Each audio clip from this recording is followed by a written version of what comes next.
Hello students, कैसे हो सारे? उम्मीद मैं करता हूँ सारे बढ़िया हो, मस्त हो, मौज में हो। इस टॉपिक का जो वन और वनस्पति वाला जो टॉपिक है, इसका अपन फर्स्ट पार्ट कर चुके हैं। ये सेकंड पार्ट है। जिन लोगों ने नहीं देखा है फर्स्ट पार्ट, जाके देख लीजिएगा। तो इससे पहले अपन एक पार्ट कर चुके हैं, ये इसका आखिरी पार्ट है। इसमें आपको जो सिलेबस में, आपके सिलेबस में जो टॉपिक दे रखा है, वो वन संपदा के नाम से दे रखा होगा, है ना? इसमें वन और आपकी वनस्पति कंप्लीट हो जाएंगी इसी टॉपिक के अंदर, और आगे अपन पढ़ेंगे आपकी जो वन संरक्षण है उसके बारे में भी। आपकी जो अगला पार्ट आएगा उसमें वो चीज क्लियर हो जाएगी। ठीक है, चलिए बात करेंगे अपन वनस्पति के बारे में, है ना? कौन कौन सी वनस्पतियां हैं उनके बारे में बात करते हैं। चलिए ध्यान से सुनिएगा, बातों को समझिएगा। सबसे पहले अपन कौन कौन से वन हैं, अलग अलग प्रकार के वन हैं, उनकी कितने परसेंटेज है, वहां पर किस प्रकार के आपको ट्रीज वगैरह देखने को मिलते हैं, वृक्ष वगैरह किस प्रकार के देखने को मिलते हैं, उनके बारे में बात करनी है अपन को। तो सबसे पहले बात करिए अपन शुष्क सागवान वन, ड्राई टीक फॉरेस्ट। ठीक है, शुष्क सागवान वन, ड्राई टीक फॉरेस्ट के बारे में बात करेंगे। तो मैंने कहा प्रतिशत कितना है इसका, तो 6.86% इसका क्या है, आप इसका ये इतने एरिया के अंदर है। ठीक है, इसका मतलब परसेंटेज इतना है। अच्छा, वर्षा कितनी चाहिए इनको, तो मैंने कहा इन इस फॉरेस्ट में जो वर्षा है वो आपकी 75-80 से लेके आपका 110 सेंटीमीटर आपकी जो है वर्षा यहाँ पर होती है। क्षेत्र की भी बात कर लेंगे। मैंने कहा राजस्थान के दक्षिणी भाग में आपको ये जो है आपका वन जो है वो देखने के लिए मिलेगा। जो ड्राई टी फॉरेस्ट है, ये आपको राजस्थान के दक्षिणी भाग में मिलता है। अब कौन कौन से आपके ट्रीज यहाँ पर आपको मिलेंगे, तो प्रमुख वर्ष यहाँ पर आम का, बरगद का, गोंद, तेंदू, झाल, गूलर, उसके अलावा खैर, महुआ, सागवान आदि, ये सारे आपको ज्यादा जो वृक्ष देखने के लिए मिलते हैं इन वनों के अंदर। शुष्क सागवान वन के अंदर ड्राई टीक फॉरेस्ट जो है वहां पर अपन को ये सब देखने के लिए मिलते हैं। विशेषताओं की बात करें अपन, तो क्या विशेषताएं हैं इनमें? सामान्य ऊंचाई जो है वो 10 से 21 मीटर तक की होती है। तो सामान्य ऊंचाई वो कितनी है, 10 से 21 मीटर की ऊंचाई होगी। और उपयोग की बात करें तो भवन व फर्नीचर निर्माण में, आप घरों के अंदर जो फर्नीचर देखते हो वो इस प्रकार के जो ट्रीज होते हैं ना, इसी के आपके जो है वो बनते हैं, जैसे सागवान के बनते हैं। ठीक है, अपने यहाँ ज्यादा कॉमन है। ठीक है, चलिए अगला देख, अगला देखिए। अगला है आपका उष्ण कटिबंधीय शुष्क धोंक वन। ठीक है, इसके बारे में बात करें, मैंने कहा प्रतिशत क्या है इसका, तो इसका प्रतिशत है आपका 58.11% है, और ये सर्वाधिक है आपका। ठीक है, वर्षा कितनी होती है यहाँ पर, तो 50 से 80 सेंटीमीटर वर्षा है। क्षेत्र तो अरावली व मैदानी भागों में, जो अरावली वाला जो एरिया है और जो मैदानी भाग है वहां पर अपन को ये वन देखने के लिए मिलेगा। प्रमुख वर्ष कौन से है, तो आपका धोकड़ा है यहाँ पर, जो कि सर्वाधिक है। ठीक है, पिछले पार्ट के अंदर भी धोकड़ा के बारे में बात करी थी मैंने। उसके अलावा खैर, डहाक, पलाश, मालबांस, ये सारे जो है यहाँ पर आपके प्रमुख वृक्ष देखने के लिए मिलते हैं। तो कौन से वृक्ष कहाँ पर पाए जाते हैं, ये इंपॉर्टेंट है, तुम्हें याद होना चाहिए। जैसे पिछला आपका था जो ड्राई टीक फॉरेस्ट था, उसमें कौन से प्रमुख वृक्ष है, इसके अंदर कौन सा प्रमुख वृक्ष है, ये तुम्हें ध्यान रखना है। विशेषताओं के बारे में बात करें तो इनका उपयोग कहाँ होता है, तो उपयोग इनका आपका ईंधन में, कोयला बनाने में, इनमें यहाँ पर इनका उपयोग है। ऊंचाई की बात करें तो 8 से 12 मीटर की इनकी ऊंचाई भी होती है। तो इन वृक्षों की ऊंचाई कितनी है, 8 से 12 मीटर की ऊंचाई होती है। ईंधन और कोयला निर्माण के अंदर इनका ये उपयोग लिए जाते हैं। चलिए, तो बिल्कुल ये बिल्कुल बेसिक बातें चल रही है, आगे बढ़ेंगे। अगला है आपका उष्ण कटिबंधीय शुष्क मिश्रित पतझड़ वन।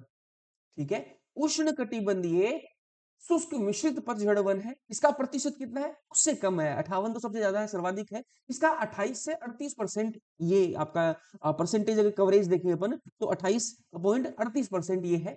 वर्षा 80 से आपकी 100 सेंटीमीटर की वर्षा भी है। प्रमुख वृक्ष कौन से हैं, तो मैंने कहा शीशम हो गया आपका, गूलर, नीम, खस, सालर, बांस, कीकर, हरड़, बहेड़ा, आंवला, करुंदा, अमलताश, पीपल आदि, ये सारे जो है यहाँ पर प्रमुख वृक्ष आपके यहाँ पर हो जाएंगे। और ये कौन से क्षेत्र में, आपको मैदानी भाग में आपको ये वन जो है वो सर्वाधिक आपको मैदानी भाग में मिलेगा। उपयोग क्या है भैया, इसका विशेषताएं क्या है, तो इन्हें शुष्क मानसूनी वन भी कहते हैं। तो इन जो है इनको शुष्क मानसूनी वन सर्वाधिक क्षति इन्हें हुई है। तो सबसे ज्यादा जो काटे गए हैं, सबसे ज्यादा वो जो मतलब खराब किए गए हैं मानव द्वारा, वो इन्हीं वनों को सबसे ज्यादा क्षति पहुंचाई गई है। ठीक है, ये मैदानी भाग में है। अगला है आपका, अगला है आपका शुष्क कांटेदार वन। ठीक है, यहाँ पर नाम से तो लग रहा है कि कांटे होंगे, है ना? तो वो कांटेदार वन है, इनके बारे में बात कर लेंगे। प्रतिशत जीव बहुत कम है, 6.26% के आसपास ही प्रतिशत है इनका। वर्षा भी यहाँ पर कम होती है, ड्राई थोड़नी है, ये कांटेदार वन है आपके, सूखे हैं, तो यहाँ पर 30 सेंटीमीटर से भी कम आपकी वर्षा यहाँ पर होती है। क्षेत्र की बात करें तो मैंने कहा पश्चिमी राजस्थान जो आपका मरुस्थल वाला जो आपका राजस्थान है, जहां पर मरुस्थल ज्यादा है, डेजर्ट एरिया है, वहां पर आपको ये जो ड्राई थोड़नी वन है जो है ये आपको मिल जाएंगे। कौन से वृक्ष यहाँ पर आपके प्रमुख है, तो आपको सबको पता है खेजड़ी, है ना, जो हमारा राज्य वृक्ष भी है। खेजड़ी जो है वो कम पानी जहां पर होता है ना वहां पर भी वो उग जाता है। खेजड़ी के जो वृक्ष होते हैं ना उनमें आपको पानी डालते हुए दिखा है कभी? पानी उनमें डालने की जरूरत इतनी नहीं होती है, तो मैंने कहा ये कम वर्षा के अंदर भी उग जाते हैं। ठीक है, तो यहाँ पर प्रमुख वर्ष है आपका खेजड़ी जो सर्वाधिक मिलेगा, उसके अलावा बेर हो गया, कैक्टस तो पता ही है तुम सबको कि आपका रेगिस्तान में उगता है, बबूल हो गया, रोहिड़ा, ये सारे जो आपके प्रमुख वृक्ष हैं ये शुष्क कांटेदार वन के अंदर पाए जाते हैं। घास की बात करें तो मैंने कहा सेवन, ये अलग अलग प्रकार की घास है जो यहाँ पर उगती है। सेवन घास हो गई, धामण हो गई, ठीक है, उसके अलावा करड़, अंजन, मुरात, ये घासों के नाम है। ये भी इन वनों के अंदर, इस एरिया के अंदर पाए जाते हैं जहां पर कम बारिश है, वहां पर ये घास उगती है। ठीक है, तो प्रमुख वृक्ष कौन से और घास कौन सी आपको पता लग गया। अब यहाँ पर देखिए एग्जाम इंपॉर्टेंट कुछ फैक्ट है वो देख लीजिए। तो मैंने कहा ये मजबूत बहु प्रयोजनशील जो है वो होते हैं। तो ये आपके जो खेजड़ी हो गया, बेर हो गया, आपका बबूल, रोहिड़ा रोहिड़ा और खेजड़ी दोनों ही काफी इंपॉर्टेंट है, फर्नीचर बनाने में काफी काम में लिए जाते हैं। तो मैंने कहा ये क्या है, मजबूत होते हैं और बहु प्रयोजनशील होते हैं। उसके अलावा इन्हें मरुद मरुदभिद, उसके अलावा या जीरोफाइट भी कहा जाता है। जीरोफाइट का मतलब क्या है, ऐसे प्लांट या फिर ऐसे वृक्ष जो आपके रेगिस्तान में उगते हो, कम पानी के अंदर उग जाते हैं। ऐसे वृक्ष, ऐसे प्लांट्स, ऐसे ट्रीज जो आपके कम पानी के अंदर रेगिस्तान में उग जाते हैं, इस प्रकार के प्लांट की जो कैटेगरी होती है उनको अपन जीरोफाइट कहा जाता है। इस प्रकार के ट्रीज को क्या कहते हैं, इस प्रकार के वृक्षों को क्या कहते हैं अपन, जीरोफाइट्स कहते हैं। आगे भी आपको आएगा, ये ध्यान सुनिए। सर्वाधिक आपका ओरण इसी में मिलते हैं, जो सर्वाधिक ओरण है वो भी अपन को यही मिलेंगे, तो आपको, चलिए आगे बढ़ेंगे। उपोष्ण कटिबंधीय सदाबहार वन, अब ये सबसे कम है, 0.39% के आसपास ही है ये। ठीक है,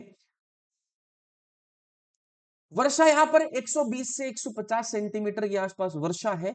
आबू पर्वतीय जो क्षेत्र है, आबू वाला जो एरिया है ना, जो सिरोही के अंदर आबू है, उसका जो पर्वतीय क्षेत्र है वहां पर अपन को ये देखने के लिए मिलते हैं। प्रमुख जो वृक्ष है यहाँ पर वो आम है, आपका सागवान है, जामुन है, नीम है, बांस है। ये यहाँ पर प्रमुख जो आपके वृक्ष है वो देखने मिलेंगे। विशेषता क्या है, सदाबहार नाम में आ रहा है, तो एनी टाइम यहाँ पर बहार रहेगा। बहार का मतलब क्या है, हरी भरी सब कुछ रहेगी यहाँ पर, है ना, तो सदा ये हरे भरे रहते हैं। उसके अलावा औषधि युक्त वृक्ष यहाँ पर ज्यादा पाए जाते हैं।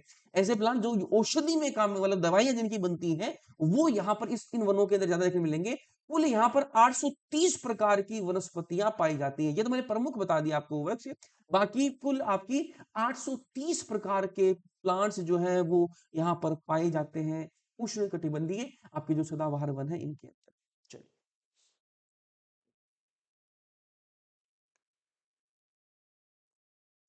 बात करेंगे अपन खेजड़ली मेला के बारे में। खेजड़ली मेला के बारे में अपन ऑलरेडी बात कर चुके हैं भैया। कहां बात करी थी, मैंने कहा जब अपन मारवाड़ का राठौड़ वंश पढ़ रहे थे ना, तब भी अपन ने खेजड़ली मेला के बारे में बात करी थी। ठीक है, कि कैसे यहाँ पर जो है अमृता देवी बिश्नोई जी जो है उन्होंने कई गांव के कई सारे लोगों के साथ मिलकर, अपनी जो बेटियां हैं उनके साथ में मिलकर और यहाँ पर प्रोटेस्ट किया था, मतलब और बचाने की कोशिश करी थी। जो खेजड़ी के जो पेड़ हैं उनको बचाने की कोशिश करी थी, तो उन्होंने यहाँ पर बलिदान दिया था। वो सारी बातें अपन कर चुके हैं। तो खेजड़ली मेला के बारे में थोड़ा पढ़ लेते हैं, उसका इतिहास भी अपन देख लेंगे। वही बातें जो अपन ने वहां पर पढ़ी थी, अगर आप रेगुलर क्लासेस देख रहे हो तो आपको पता होगा, लेकिन वही बातें अपन वापस कर रहे हैं। स्थान की बात कर लेते हैं। खेजड़ली मेला जो है वो कहां पर आपका है, ये ग्रामीण ग्रामीण कुछ नहीं है भाई, है ना, जोधपुर है, ग्रामीण नहीं है।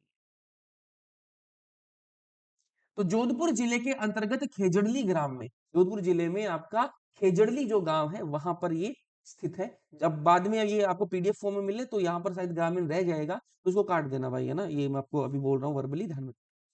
समय की बात करें तो कब भरता है ये मेला, तो इनका भाद्रपद शुक्ल दशमी को ये मेला लगता है।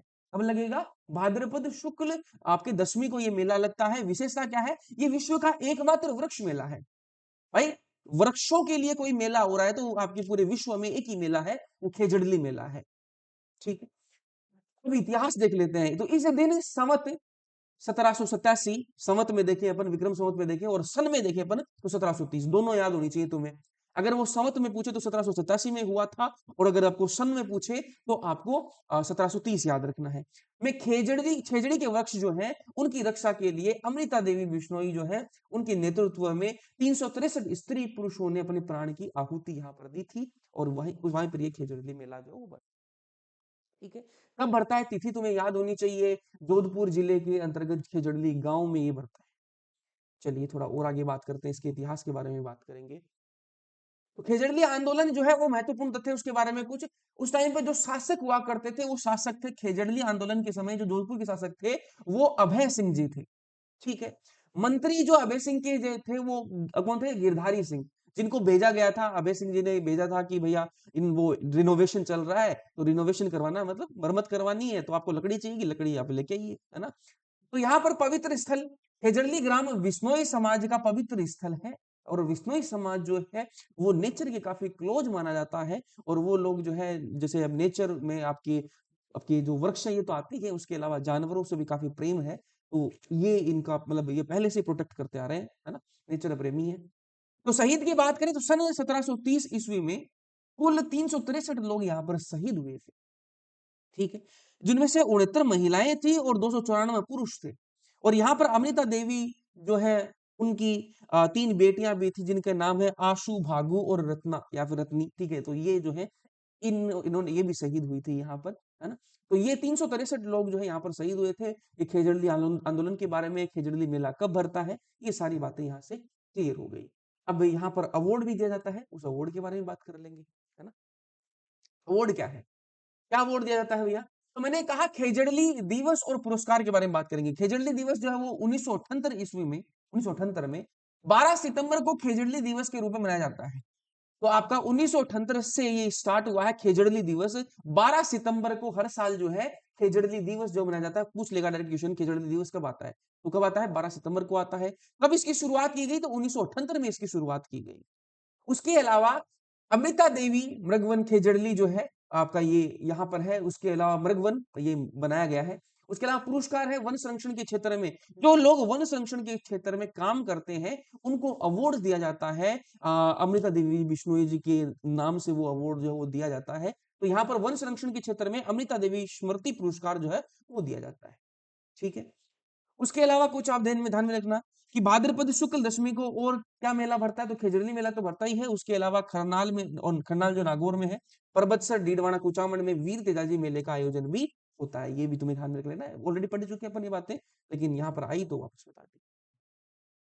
थोड़ा आगे बढ़ते हैं, अब बात करेंगे अपन खेजड़ी, अलग अलग कुछ वृक्ष है उनके बारे में बात करेंगे जो अपने लिए इंपॉर्टेंट, जैसे खेजड़ी हो गया आपका, रोहिड़ा हो गया, प्लास हो गया, आपका खेर हो गया, इन सब वृक्षों के बारे में बात करेंगे अपन, है ना। तो मैंने कहा खेजड़ी जो अपना राज्य वृक्ष है, ये पता होना चाहिए, याद हो जाना चाहिए भाई, कई बार बोल दिया है ना। खेजड़ी राज्य वृक्ष है, इसको राजस्थान का राज्य वृक्ष का दर्जा मिला हुआ है। 31 अक्टूबर 1983 को राज्य वृक्ष का दर्जा मिला। अब ये पूछता है कि भैया आपको पता है कि राज्य वृक्ष है, हम भी बता रहे हैं कि राज्य वृक्ष पेपर में दे देगा कि खेजड़ी राज्य वृक्ष तो है, लेकिन उसको दर्जा कब मिला राज्य वृक्ष, ये पूछ लेगा। तो ये आपको पता होना चाहिए भाई, खेजड़ी को राज्य वृक्ष का जो दर्जा है वो आपका 1983 में मिला था, है ना। उससे पहले राज्य वृक्ष नहीं हुआ करता था खेजड़ी। ये आपका 31 अक्टूबर 1983 में राज्य वृक्ष का इसको दर्जा मिला। अब इसका वैज्ञानिक नाम कह लो या फिर साइंटिफिक नेम कह लो, फिर बोटेनिकल नाम कह लो, साइंस वाले बच्चों समझते हो सारी चीजें। वैज्ञानिक नाम का मतलब है प्रोसोपिस, मतलब क्या नाम है इसका, खेजड़ी का वैज्ञानिक नाम, क्वेश्चन बनता है भाई, है ना।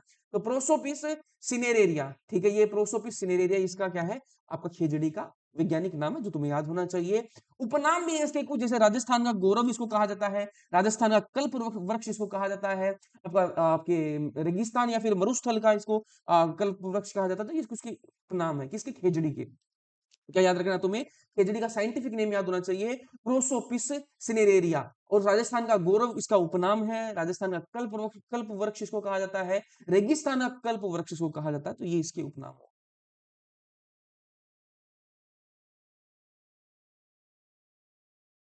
चलिए, खेजड़ी के कुछ अलग नाम है, जैसे स्थानीय भाषा में इसको, जैसे हमारे यहाँ इसको जाटी कहते हैं खेजड़ी को, है ना। आपके यहाँ इसको कुछ और भी कह सकते हैं, क्योंकि राजस्थान जो है वो काफी बोलियां हैं राजस्थान में, तो आपके यहाँ स्थानीय नाम जाटी के अलावा कुछ और भी हो सकता है। एक सेकंड दीजिएगा।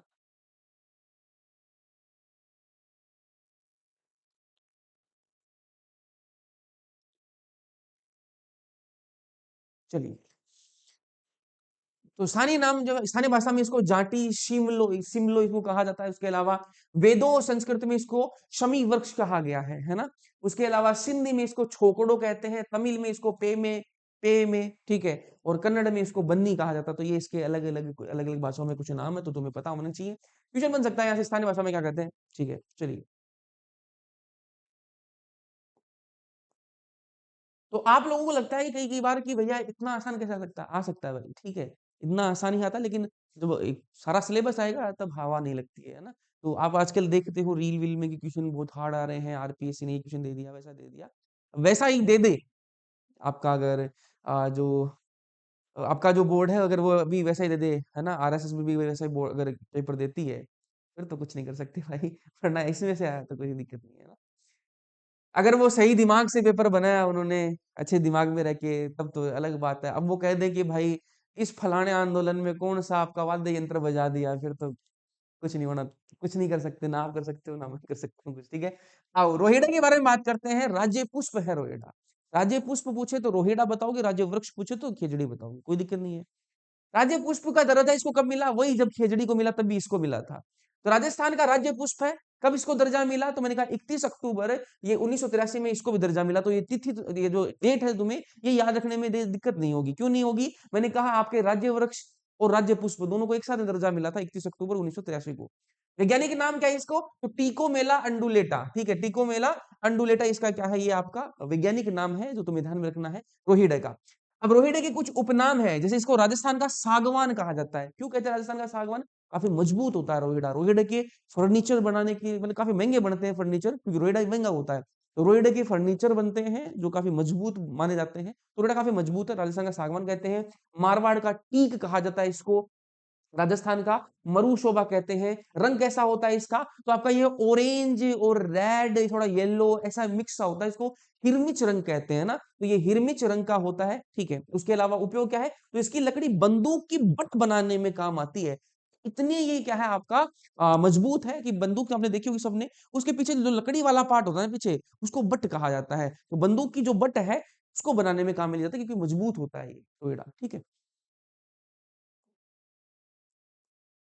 चलिए, अब बात करेंगे अपन डाक और पलाश, खस, सालर, ठीक है। ये अलग अलग आपके आपके जो है पेड़ है। तो ढाक पलाश हो गया, उसके अलावा आपका खस और सालर, इनकी बात करते हैं। तो ढाक पलाश की बात करें तो सबसे पहले आप इसका वैज्ञानिक नाम इन सब की याद रखने हैं भाई, है ना। वैज्ञानिक नाम इन सब के तुम्हें याद होने चाहिए। तो ढाक पलाश का तुम्हें वैज्ञानिक नाम याद रखना है, तो ब्यूटिया मोनोस्पर्मा।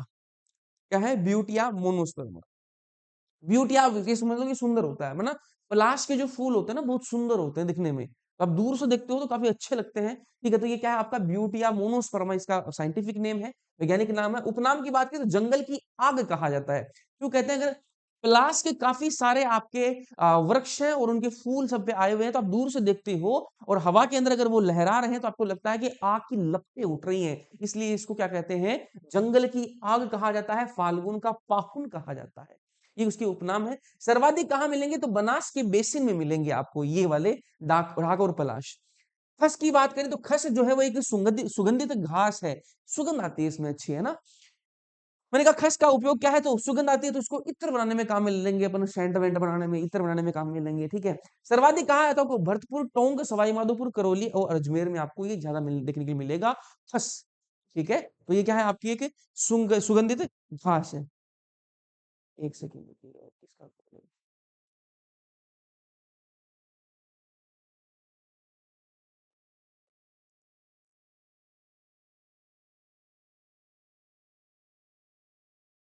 हेलो,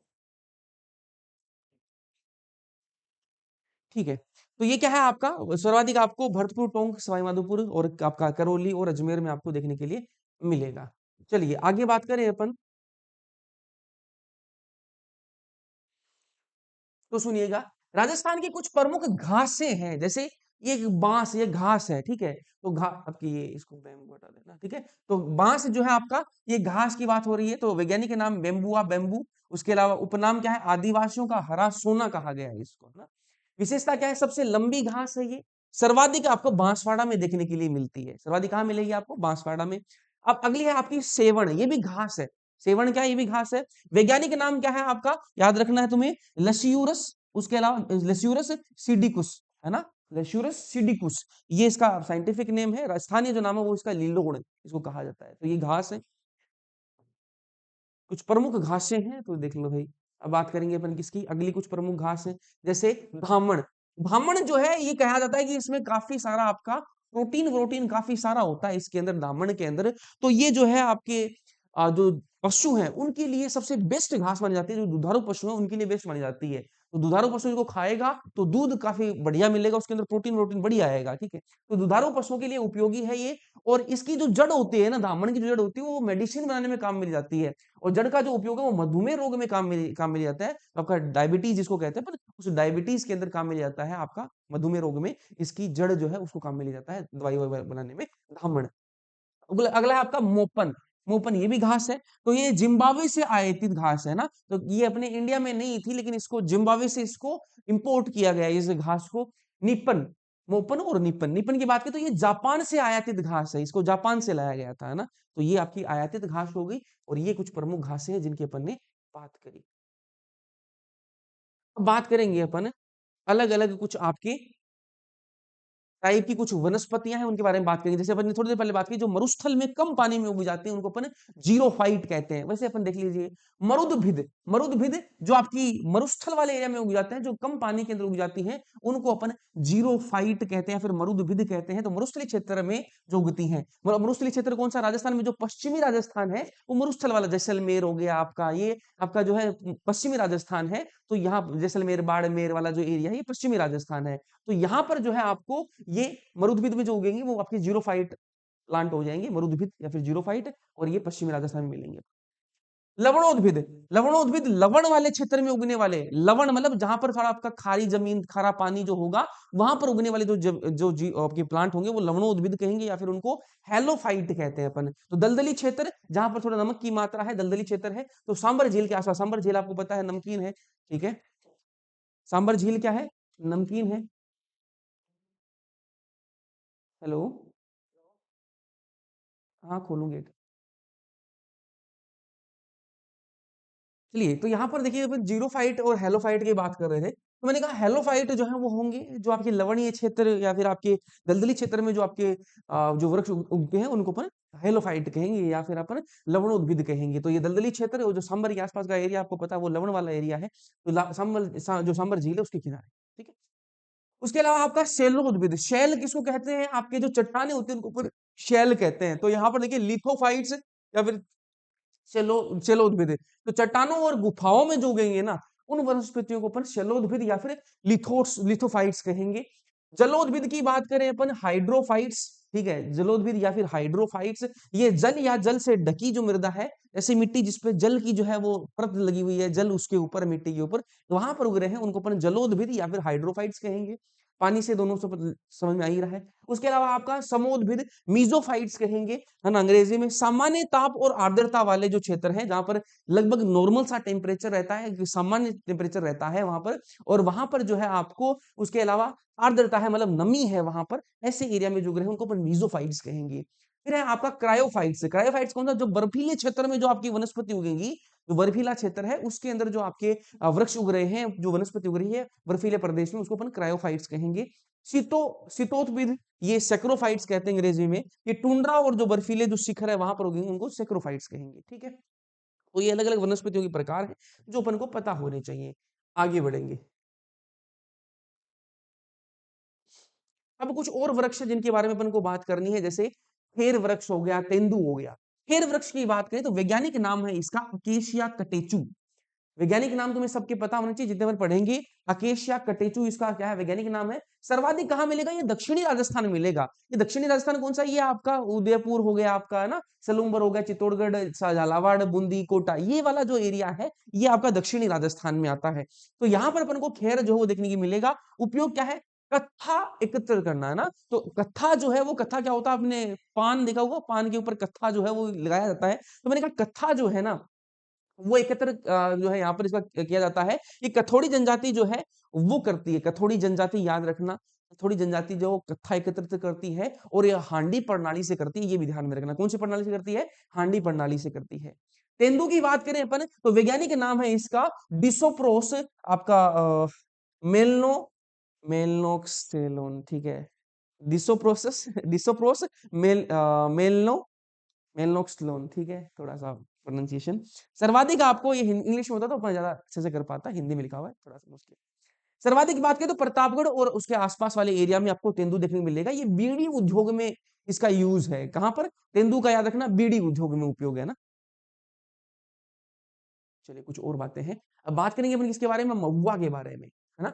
महुआ जो है आपका, इसका वैज्ञानिक नाम तुम्हें पता होना चाहिए, मधु का लोंगोफोलिया। क्या नाम है, मधु का लोंगोफोलिया इसका वैज्ञानिक नाम है, और ये दारू बनाने में काम में आता है, जिसको अपन मावड़ी कहते हैं ना, देसी दारू।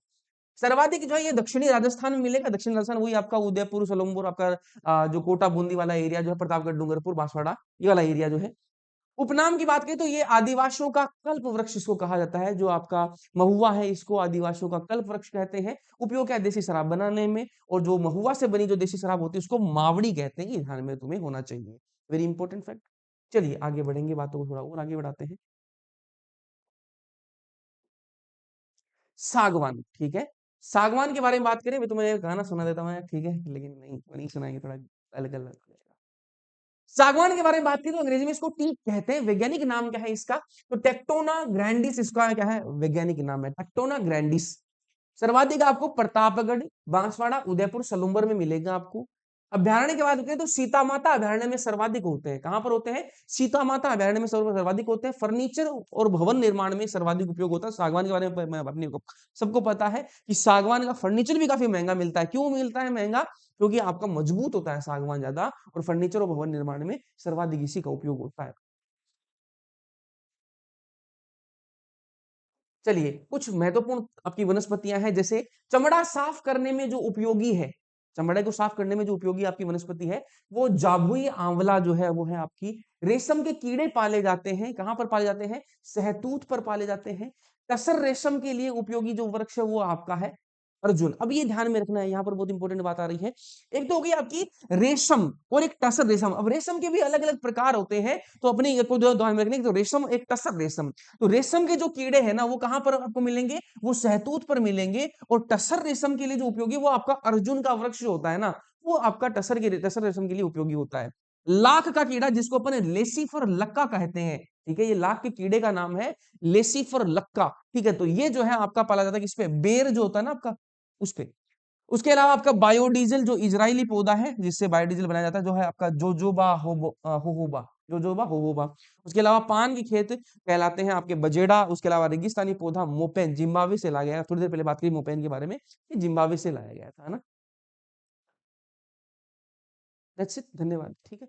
चलिए ये आपका वन और वनस्पतियों के बारे में जितने फैक्ट्स अपन को करने थे ना, वो सारे अपने कंप्लीट है।